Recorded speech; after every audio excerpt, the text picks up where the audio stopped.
L'Australie, 12 fois la France pour seulement 20 millions d'habitants. Et en son centre, un no man's land, l'Outback. Une poignée d'hommes contraints à l'itinérance y vivent. Ce sont eux que je veux rencontrer, les accompagner sur les pistes du bush, le long de la Stuart Highway, la route des premiers explorateurs. Ce matin, je me suis dit, en sortant d'Adélaïde, j'ai vraiment envie d'aller au bord de la mer. Et puis le petit trait qui était sur la carte s'est transformé en 2 heures de route. Et ça m'a vraiment fait prendre conscience de la dimension du territoire en Australie. Mon objectif, c'est de rejoindre l'océan Indien ici, à la mer du Timor, qui est 4000 km plus au nord. Et en fait, il y a vraiment un truc qui m'intrigue dans ce pays grand comme un continent. C'est la manière dont les Australiens se sont appropriés l'espace, d'un point de vue historique, mais aussi aujourd'hui. C'est vraiment quelque chose qui est une forme de dualité entre les farmers qui ont leurs fermes immenses avec des barrières et les aborigènes qui sont un petit peu dans le monde du rêve. Puis naturellement, c'est l'Australie aussi des rencontres. Et je pense que sur la route, même au milieu du désert, elles ne manqueront pas, en tout cas j'espère.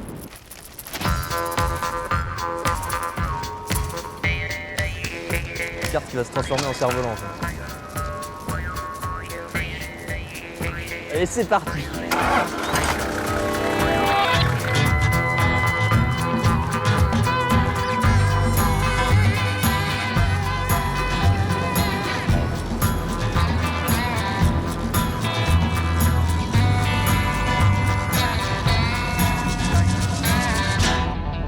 En fait, c'est un peu dur d'être directement propulsé, j'allais dire, dans le futur, parce que quand il est 22h30 ici, chez nous, il est encore qu'1 heure de l'après-midi. Et donc, il y a un décalage horaire de 9h30, et ça, c'est assez terrible. Et là, la fatigue commence à se faire sentir, et je sais pas quelle heure il est, il doit être justement peut-être midi, un truc comme ça. C'est dur de dire vivement ce soir, c'est pas mon genre.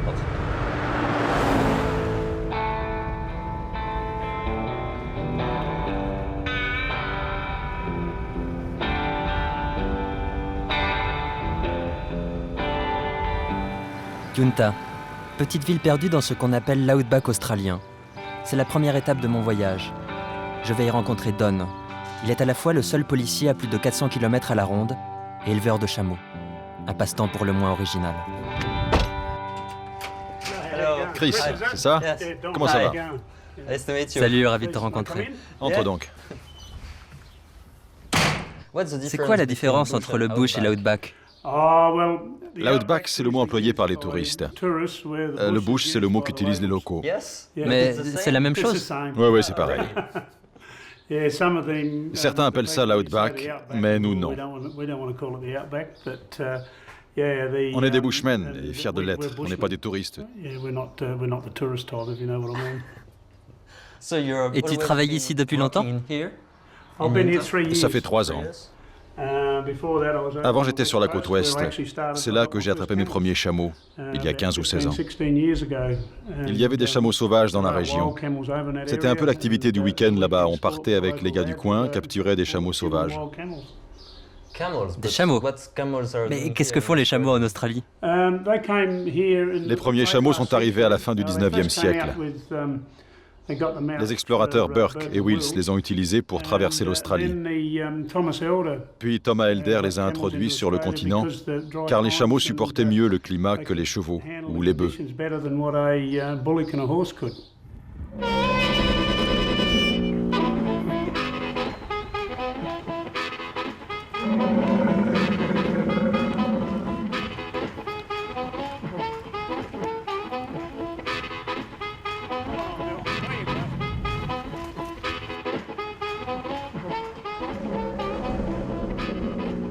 Donc là, en fait, on laisse tous les chameaux partir le soir. Il fait ça tous les jours pour leur donner à manger. Donc ils vont... ils vont loin, là? Ils peuvent aller jusqu'à cet arbre. Ils s'éloignent d'environ 1,5 km. Il y a une limite? Oui, il y a un grillage plus loin. Je ne peux pas les laisser en liberté à cause de la route et de la voie ferrée. C'est déjà arrivé? Non, heureusement. En 3 ans, ce n'est pas encore arrivé.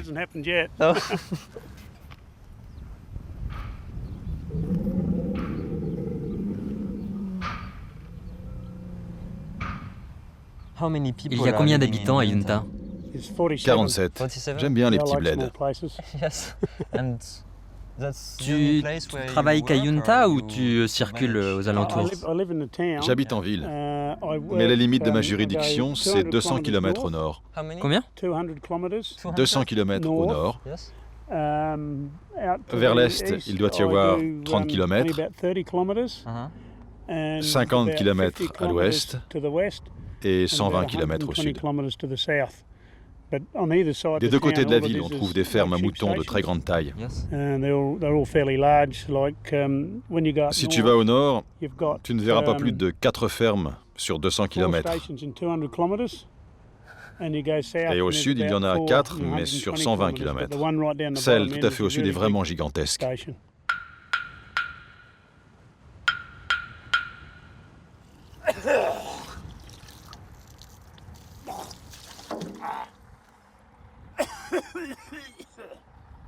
Et il vient d'avaler Il a voulu aspirer le tuyau pour faire venir l'eau et il a avalé une araignée.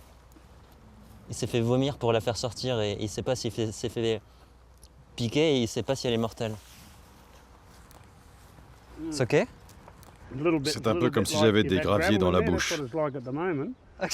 Ça ne fait pas mal, mais j'espère juste que ma gorge ne va pas gonfler. J'ai jamais été mordu par une araignée. On verra bien. Il faut bien un début à tout, non? «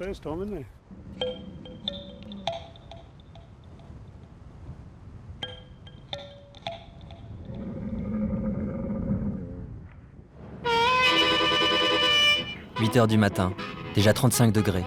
Don m'emmène capturer des chameaux dans le bush. Le bush, son absence d'eau, ses serpents et ses araignées mortelles.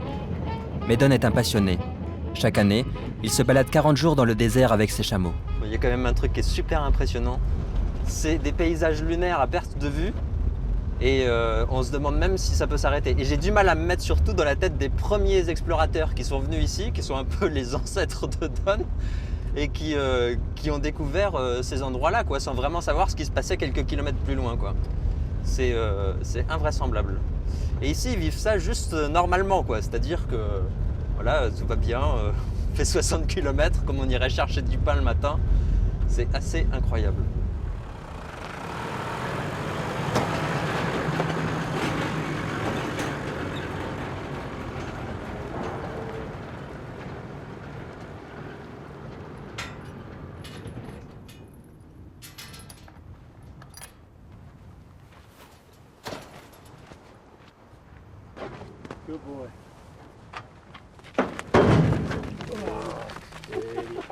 Ah, il m'en a foutu partout. Bon alors là, en fait, ce qui se passe, c'est un peu comme la chasse au canard. On va attacher les chameaux qu'on a apportés de l'autre campement ici pour faire venir apparemment les chameaux qui sont dans l'outback, un peu perdus ici. Et Nick, donc l'autre gars, a survolé ce matin en avion et apparemment ils ne sont pas très loin d'ici. Donc ils devraient venir un peu d'eux-mêmes. Je pense qu'on va aller jouer du lasso version cow-boy australien pour aller chercher les derniers retardataires.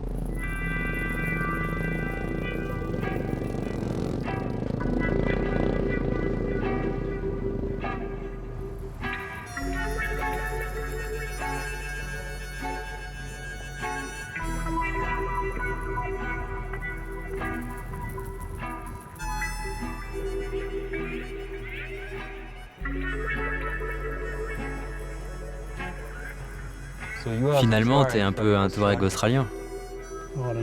Oh, j'irai pas jusque-là. Ils en savent certainement bien plus que moi.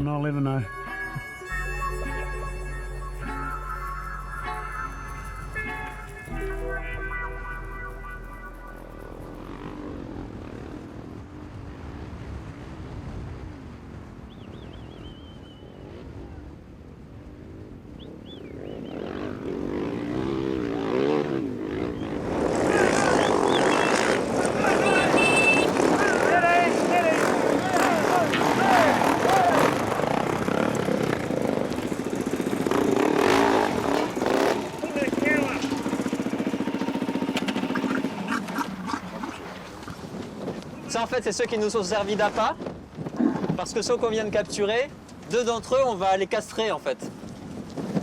Parce qu'en fait, la particularité en Australie, c'est qu'ils élèvent pas les chameaux, ils les attrapent.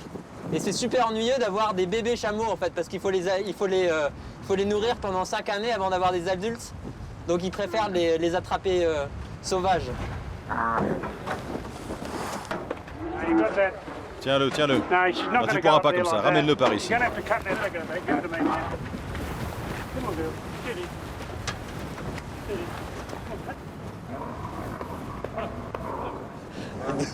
De ma bête. Je fais de mon mieux.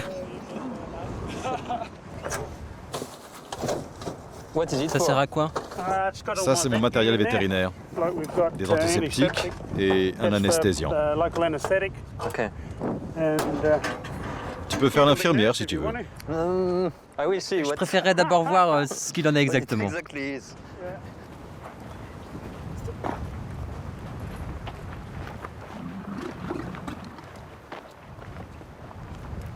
Oh, be careful. Fais attention. Sinon tu risques de dormir pendant un moment.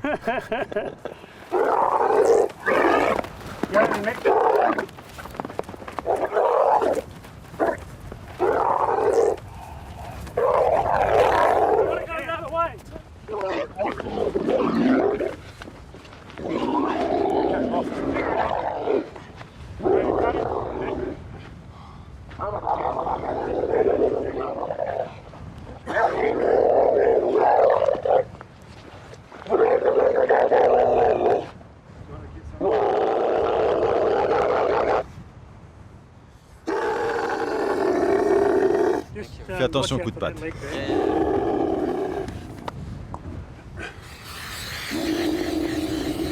It's okay? Yeah, that's it.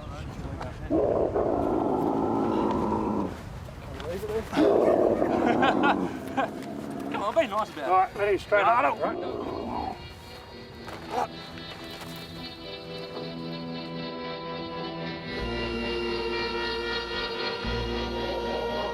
Got the day done. Bon, bah, la journée est terminée. On prend la voiture et les motos et on va dans cette direction. Très bien.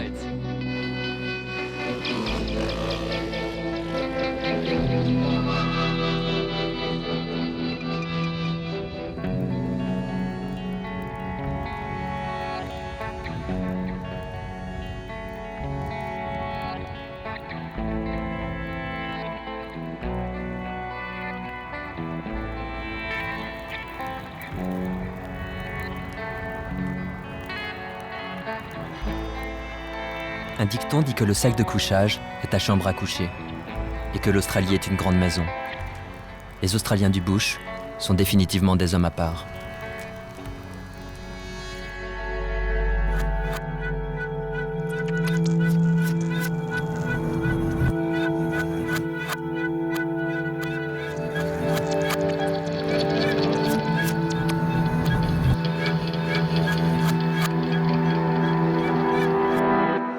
Tranquillement, presque, je me suis réveillé et je comprends en fait pourquoi on se lève tôt dans le bush.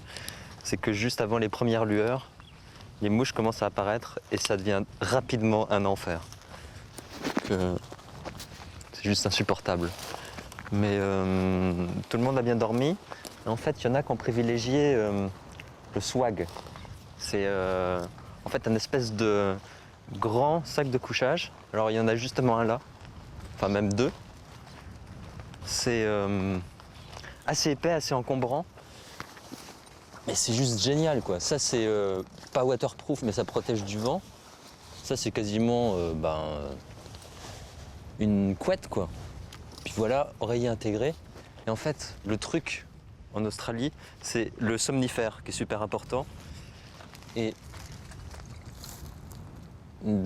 une petite bouteille de scotch. Alors en fonction de la dose et de la corpulence du gaillard, c'est d'une moitié à une quoi.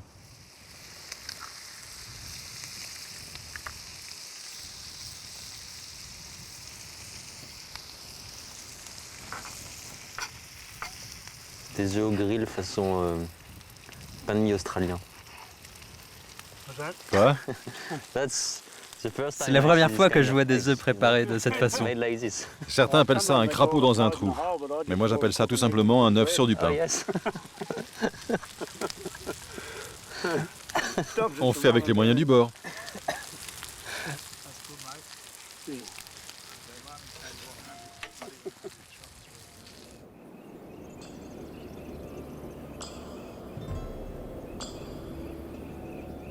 Don a marqué mon début de voyage. Force tranquille, amoureux de l'outback. Dans moins de 6 mois, il sera retraité et se consacrera pleinement à ses chameaux. À les côtoyer, même les plus rudes des cow-boys se révèlent attachants. Je suis parti de Yunta dans l'après-midi. La route et ses paysages pleins de vide.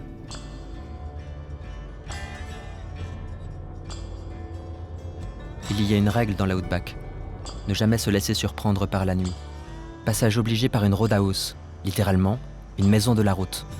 L'endroit où tout se passe. Manger, boire, prendre de l'essence, dormir, et puis boire encore. Bon alors là j'ai quitté la Stuart Highway, la route principale. Je me trouve du côté de Gledembo. Non, Gledembo. Alors Gledembo, à la dernière station-service, il y avait un espèce d'autocollant qui disait « Where the hell is Gledembo ?» Ça veut dire « Nom de Dieu, où est-ce que se trouve Gledembo ?» Et j'ai entendu dire qu'il y avait des shearers qui travaillent ici, c'est-à-dire des tondeurs en fait. Donc des gars qui traversent toute l'Australie de ferme en ferme pour tondre pendant plusieurs jours les moutons. Alors ça dépend du nombre naturellement. Et donc j'en ai rencontré un hier soir qui m'a dit qu'il travaillait juste là, à une quinzaine de kilomètres en marge de la route, par une petite piste. Et c'est ce fameux Georges que j'essaye de retrouver aujourd'hui. Ah, il m'avait parlé d'une éolienne, la voilà. Ça doit être tout droit.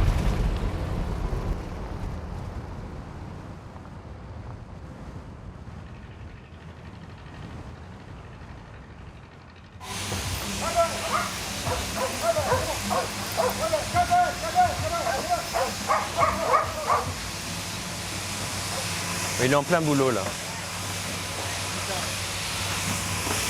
Donc Georges, c'est le fameux contracteur, c'est-à-dire celui qui emploie les shearers, les tondeurs, qui sont plus ou moins des saisonniers qui vont d'une ferme à l'autre.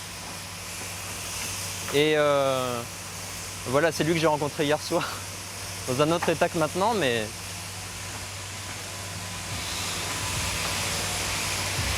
Hey George! C'est ok? Bon, c'est plein boulot là.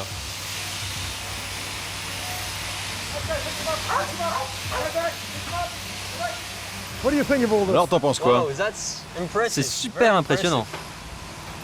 So you mainly Donc toi, have tu to t'assures make que sure tous les that, gars aient constamment des they all moutons à have sheep tondre? to shear? Ouais, il faut qu'il y ait toujours des moutons. Faut que ça tourne le plus vite possible.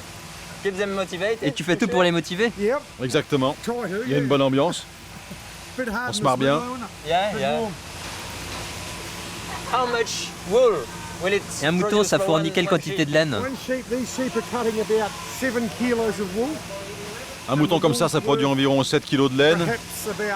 Le kilo de laine vaut à peu près 7 $. Alright. Ça nous fait $50 de laine par mouton. How many Et sheep il y a at combien de this moutons station? ici? Cette année, on va entendre environ 22 000. 22,000? 22 000? Wow. And how long will it Et combien de temps ça prend? Environ 20 jours. take? 20 days for 18 20 jours et 18 tondeurs? 8 tondeurs, 22 000 moutons. Right. And where Et d'où all viennent these tous ces guys gars? come from? Tous ces gars sont des locaux. Ils viennent tous de la péninsule de l'Air, là où il y a des petites fermes. But I Mais j'ai spoke parlé with à a un guy gars who's qui venait de coming from New Nouvelle-Zélande. Zealand. Ouais, mais c'est le seul. He's the new one, alright. Il travaille pour moi depuis plusieurs années. Okay. How many kilometers Ces these gars, guys ils font combien de do kilomètres a par year an en from voyageant one de farm ferme to en the ferme other comme ça? across the country? Environ 40 000. 14,000? 14 000? 40 000. 40 000? C'est un tour du monde. Et ça rapporte bien ce travail? Le tondeur le plus rapide gagne environ $500 par jour. Le plus lent gagne environ 300. Ah ouais, c'est pas mal. Ouais, c'est un bon salaire, ouais. Ça me plairait pas mal comme salaire, mais c'est pas facile comme métier. Ouais, mais ça vaut le coup. Hein. Ça vaut le coup.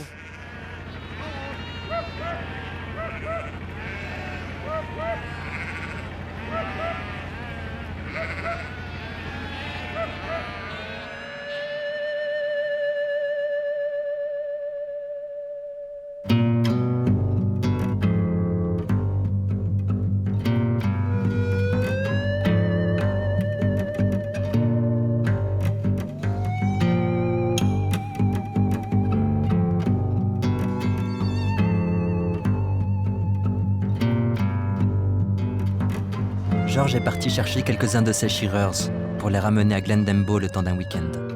Je l'accompagne dans l'intention de rencontrer Angus, le propriétaire de la ferme. C'est vraiment le Paris-Dakar.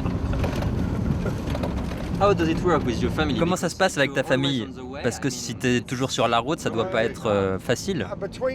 Entre deux gros boulots comme celui-ci, je rentre chez moi pour prendre quelques jours de repos. Pendant ce temps, j'envoie une équipe sur un autre job. Eux, ils rentrent pas chez eux. Moi, je suis le patron, alors je rentre chez moi, je passe quelques jours au bureau pour mettre à jour le planning. Il faut que je retrouve du travail pour mes gars. Comme j'ai plusieurs équipes qui tournent en même temps, ça demande de l'organisation. Mais pour ta femme? Elle est habituée. Ma première femme, elle ne s'est jamais habituée. On a divorcé parce qu'elle en avait marre que je sois jamais là. Je peux comprendre. Elle m'a foutu dehors. Alors que ma nouvelle femme, je crois qu'elle apprécie que je sois pas souvent là. Comme ça, au moins, elle a la paix.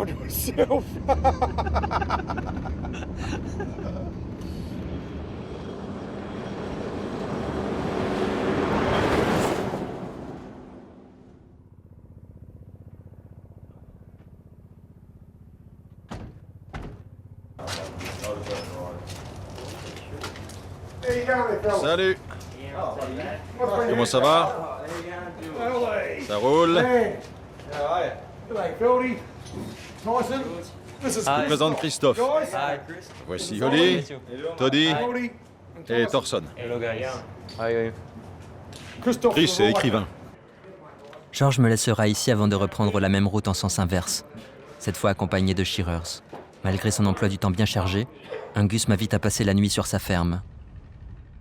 C'est la saison du mustering, le rassemblement du troupeau.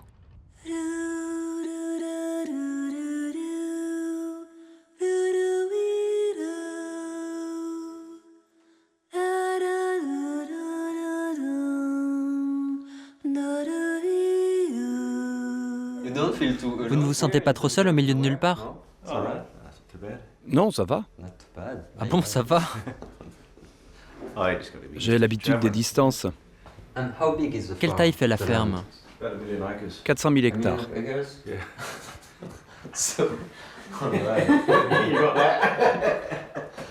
La ferme de mes parents fait 170. Mais on n'a pas de moutons. C'est différent. Définitivement différent. C'est pas les mêmes proportions. Les voisins sont rares par ici. Notre voisin le plus proche est à 1 heure d'ici. Sans blague, votre voisin il est vraiment loin d'ici? Juste au coin de la rue.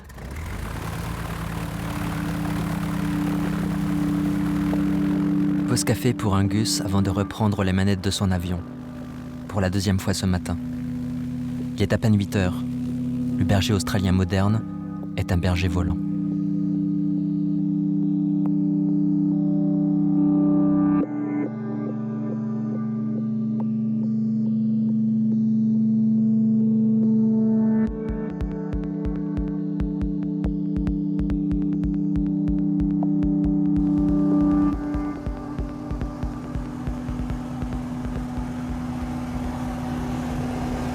En fait, là, ce qui se passe, c'est que on a 25 000 moutons qui sont répartis sur 3000 km². Et comme c'est la période de la tonte, Angus, en ce moment tous les matins, il survole la région pour rassembler les moutons. Et il y a des gars à moto en bas, ils sont 3. Et ils font en sorte que tous les motos se concentrent en bout de chaîne, c'est-à-dire là où se trouvent les tondeurs. C'est assez hallucinant parce que entre le premier jour où ils les repèrent et le moment où finalement ils arrivent entre les mains des shearers, il peut se passer jusqu'à 1 mois tellement les distances sont longues. Donc avoir des grandes fermes, une grande ferme de 3000 km², ça se gère vraiment, c'est un sacré boulot.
J'abandonne Angus à cette transhumance céleste. J'abandonne même le rouge des pistes pour retrouver le bitume de celle que j'aime, la route.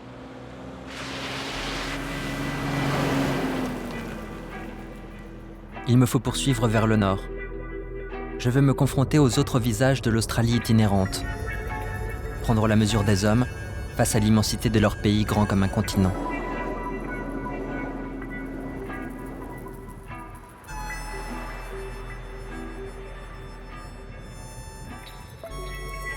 Ici, c'est un petit peu la version 3 dimensions de l'Australie.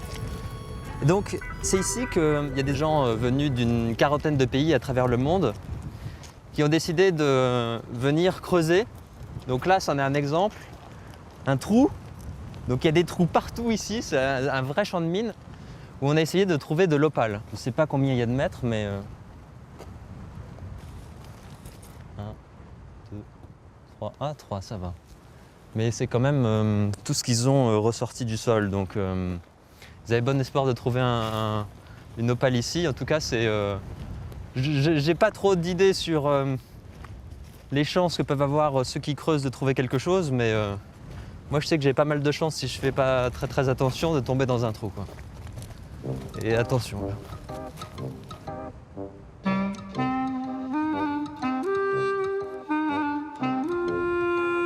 La muraille de Chine version Australie s'appelle la Dingo Fence. Une clôture immense qui passe à quelques kilomètres de la ville de Coober Pedy. C'est la plus longue construction humaine au monde. Elle protège les élevages des attaques des dingos, sorte de chiens sauvages.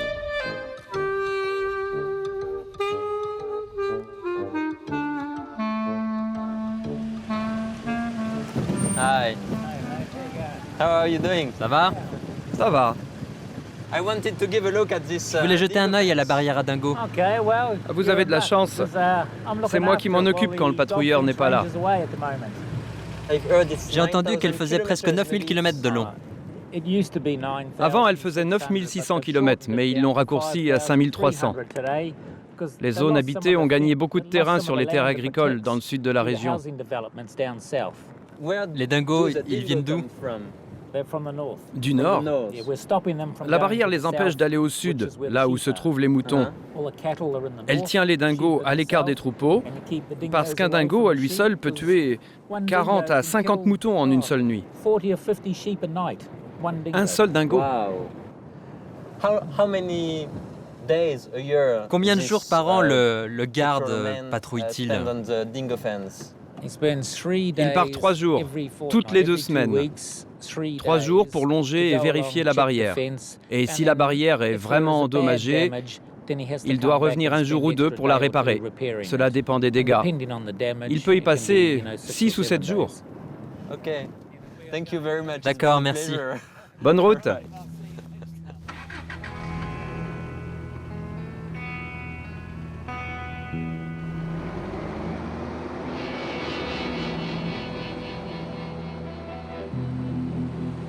Drôle de monde, à l'espace découpé par une barrière qui finit sa course dans la mer. Dernières images de Coober Pedy. Une étape avant de reprendre la route demain matin. Des rêves d'opale peut-être.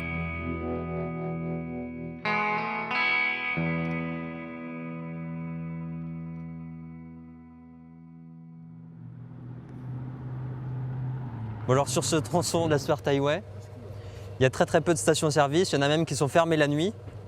Donc il faut vraiment viser juste pour trouver la bonne station, quoi. Je vais jamais en venir à bout de cette carte, hein. Ce sont mes derniers kilomètres à bord de mon 4x4 de location. Je vais l'abandonner à Alice Springs. J'ai envie de rejoindre Darwin et la terre d'Arnhem, au hasard des rencontres avec des Australiens qui tracent la route sur la Swart Highway. Une autre manière de s'approprier l'espace.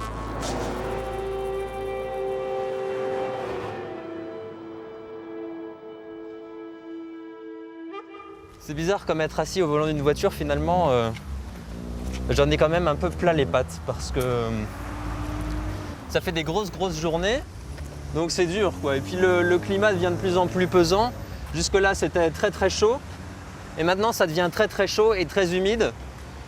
Et puis, j'ai une petite frustration, c'est que finalement, je suis un peu sur la terre des aborigènes. et que j'ai vraiment la sensation de ne pas en avoir vu beaucoup jusque-là ou juste des fantômes. Et puis finalement, ce sujet que je pensais aborder avec les différents personnages que j'ai déjà rencontrés jusque-là, il est tellement sensible que c'est presque un sujet que tu peux pas vraiment traiter avec eux.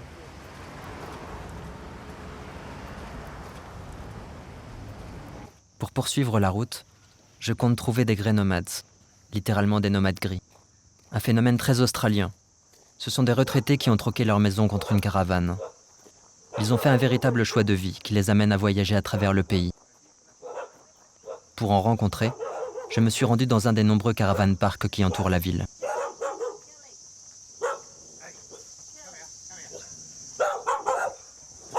Hello. Hi. My name is Bonjour, Chris. je m'appelle Chris. Moi, c'est Nice Marge. to meet you. Et voici Georges. George, nice to Enchanté. meet you. I'm trying to J'essaie de find a rejoindre way le to nord. go Up north to Tu vas dans quel coin? the way to Three Ways. La route de Three Ways, Through the Strait. Darwin, le long de la Sword Highway. I started my J'ai commencé mon voyage à Adélaïde, and I Tu fais du tourisme, en fait. en quelque sorte. kind of. Nous aussi, on va vers le nord. Tu veux qu'on t'emmène? That will Ce be serait perfect. parfait, avec Yeah, plaisir. with pleasure. Ok, ça marche, on t'emmène. Et tu fais du stop jusqu'au nord? Yeah, yeah. Ouais, yeah. ouais. À travers tout le pays.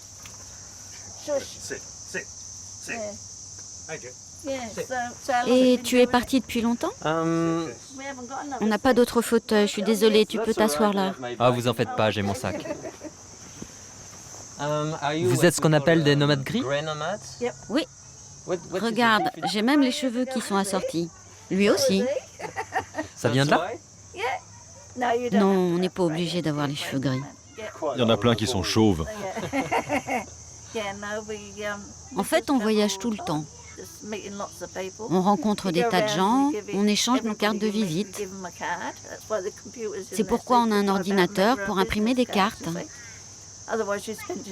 Sinon, on passe du temps à donner nos adresses e-mail. On garde le contact grâce à Internet. On se tient au courant de nos déplacements pour les semaines à venir. Parfois on se retrouve, parfois pas.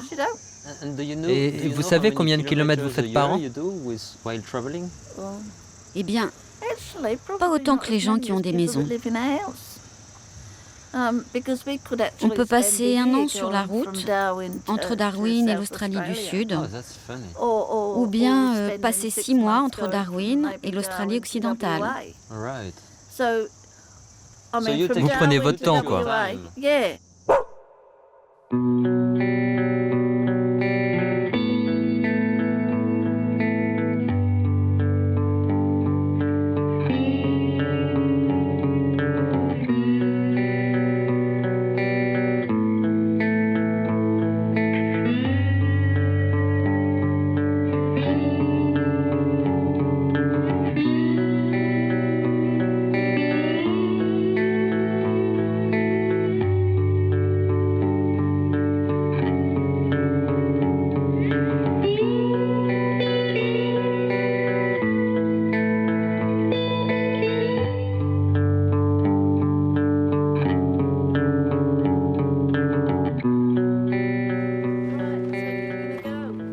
Si les gens du voyage forment une grande famille, je voudrais avoir Marge et Georges pour grands-parents.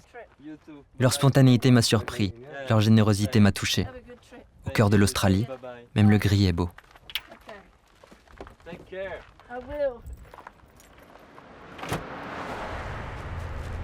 L'endroit s'appelle Three Ways.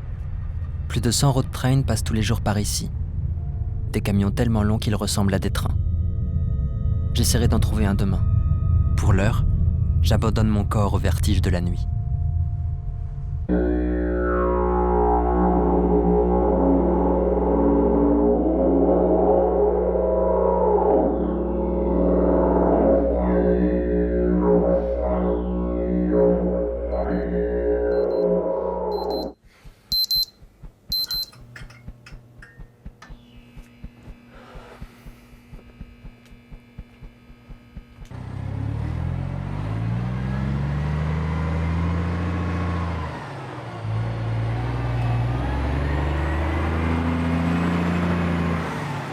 Je n'ai pas eu de mal à trouver un routier prêt à m'emmener jusqu'à Darwin. Il s'appelle Lloyd, Et voilà 30 ans qu'il impose plus de 50 mètres de remorque au paysage australien.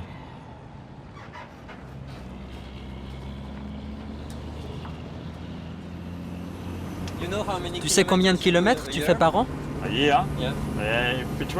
Ça varie entre 250 et 290 par an. 1000? Oui, 250 à 290 000 kilomètres. C'est énorme. J'ai fait un peu le calcul, et dans ma vie, j'ai parcouru pas loin de 6 millions de kilomètres dans les camions de ce genre. Mon camion, c'est mon bureau, ma chambre, ma maison, c'est tout. Je m'en plains pas. Et ta famille?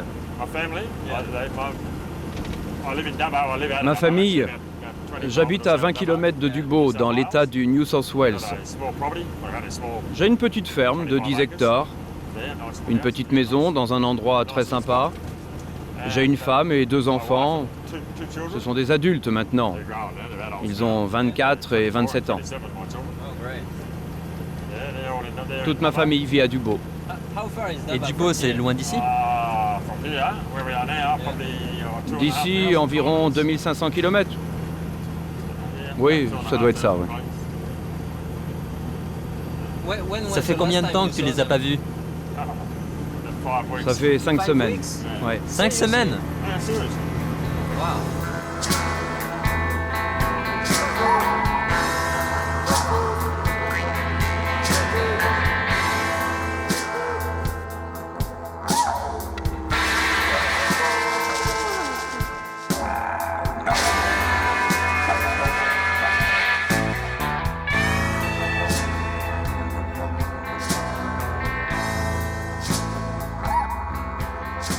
Mon voyage touche à sa fin. Retrouver la mer après plus de 6000 km au compteur. Je vais à Bawaka, rencontrer l'un des rares aborigènes prêts à m'ouvrir les portes de sa communauté. Tenter de percevoir la conception qu'ils ont du territoire.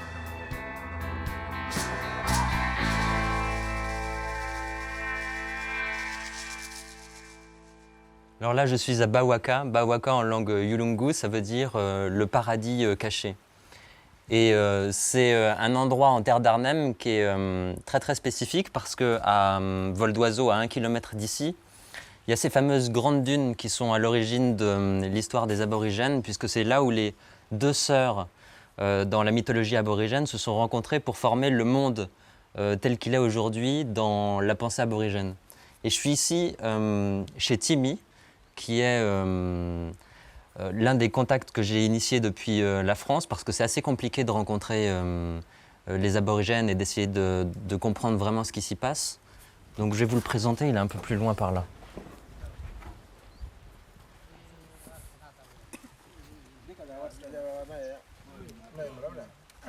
Timmy.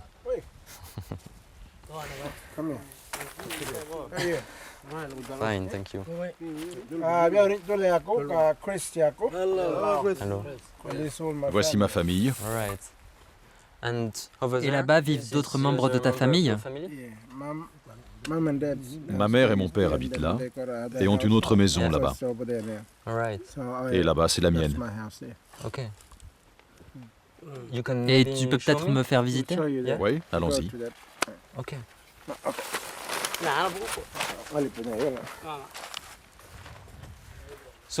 Donc tout autour d'ici, on est sur vos terres? Toutes ces maisons sont à vous? Comment sais-tu quelles sont les limites de vos propriétés? Nous habitons ici parce que notre identité, nos vies sont ici.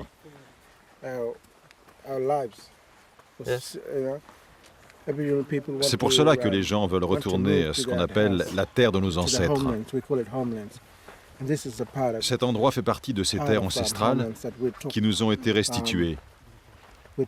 Nous avons saisi cette chance pour que nos enfants grandissent ici, pour qu'ils puissent comprendre leurs racines, qu'ils apprennent de la nature et qu'ils connaissent tout de leur terre. La relation à la terre est cruciale pour nous. C'est notre savoir, notre culture.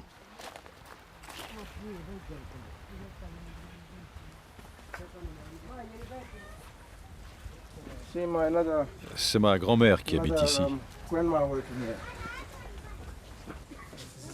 Voici sa maison. Ça, c'est la cuisine. C'est le plus bel endroit du monde pour laver la vaisselle. To wash plates and yeah. You got a house as well. Tu as une maison en ville aussi? Oui, bien sûr, j'en ai une.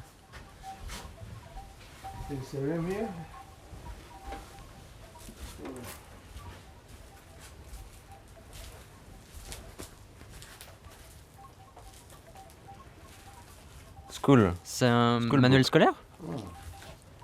Regarde.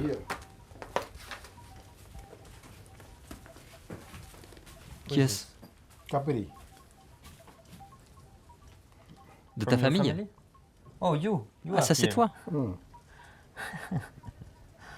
Wow. So you are famous. Donc t'es célèbre en Australie?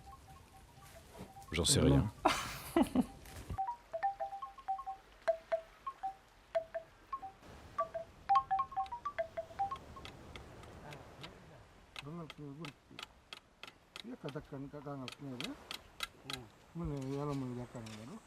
Je découvre des aborigènes ce que Timmy veut bien m'en montrer.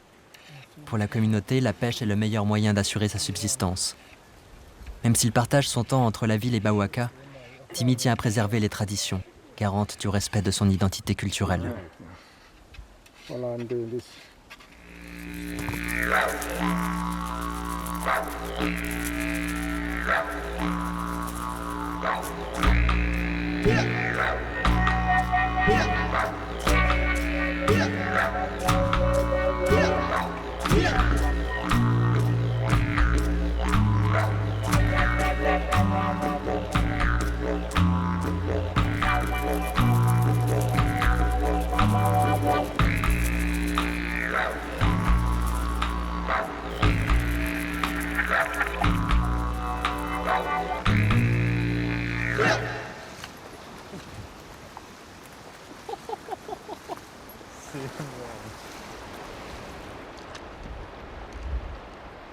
Bon, on était quand même venu là pour pêcher des coquillages, hein, pour ramasser des coquillages à la base.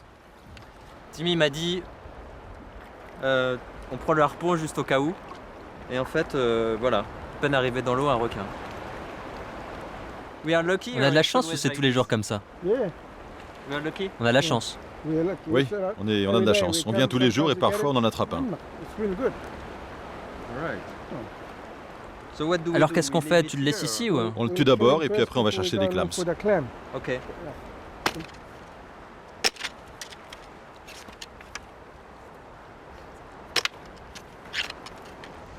Je pense qu'il est mort là. Allons chercher les clams. Yes.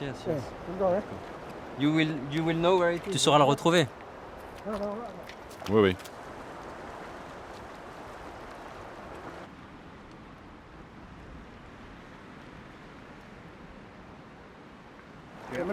En voilà une. C'est quoi? Une clame.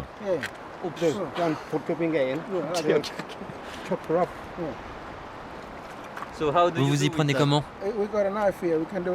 On prend un couteau. Je vais te montrer.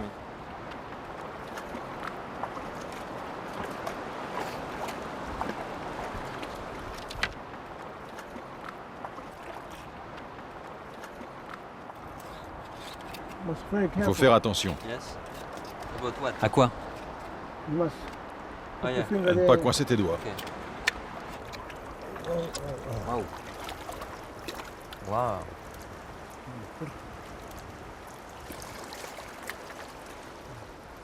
Et cette partie-là, vous l'enlevez? Vous découpez quoi? Goûte-moi ça.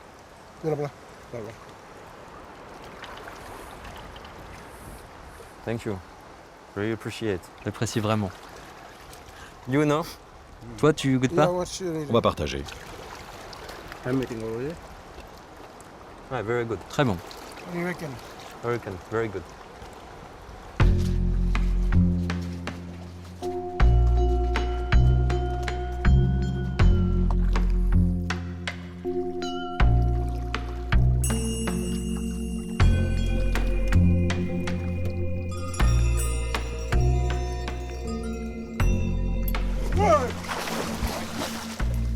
vache!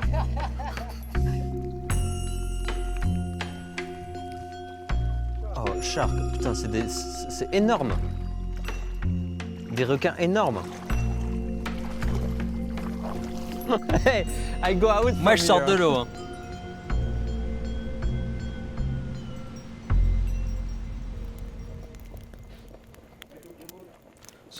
Dis-moi, pour le requin, tu plaisantais ou tu as vraiment eu peur? Ah, c'était une blague.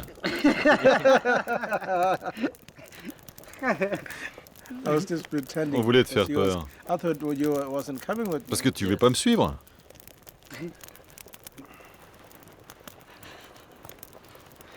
Moi, je pense que t'as vraiment eu peur. Non, je blaguais. Yes.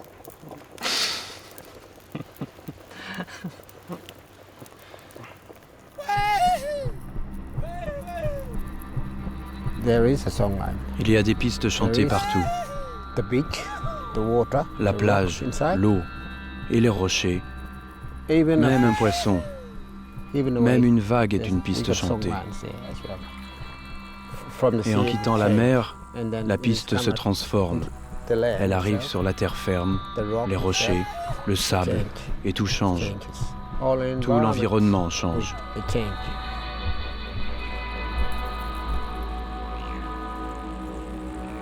Les songlines, les pistes chantées, sont les itinéraires invisibles qui jalonnent l'espace aborigène. Pour eux, les emprunter, c'est chanter l'histoire de leurs origines. Il me reste à franchir la barrière culturelle de ce concept. Quand as-tu chanté une piste pour la dernière fois? La dernière fois que j'ai chanté une piste, c'était dans des circonstances difficiles. C'était pour l'enterrement de mon petit frère. C'est la dernière fois que j'ai chanté.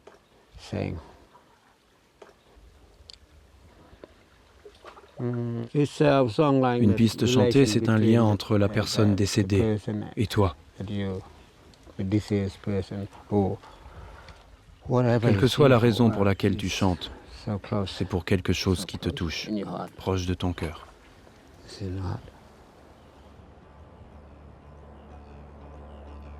La conception aborigène du territoire m'imprègne de ses mystères. Les pistes chantées apparaissent d'abord comme des lignes infinies, nées du fruit d'un imaginaire débordant. Mais à les regarder avec le cœur, et non avec les yeux, je les sens résonner en moi, et dessiner les frontières d'un autre monde, celui du rêve. Et ce voyage nourrit déjà ma quête d'un nouvel ailleurs, où l'homme se laisserait porter en chanson sur les routes de la vie.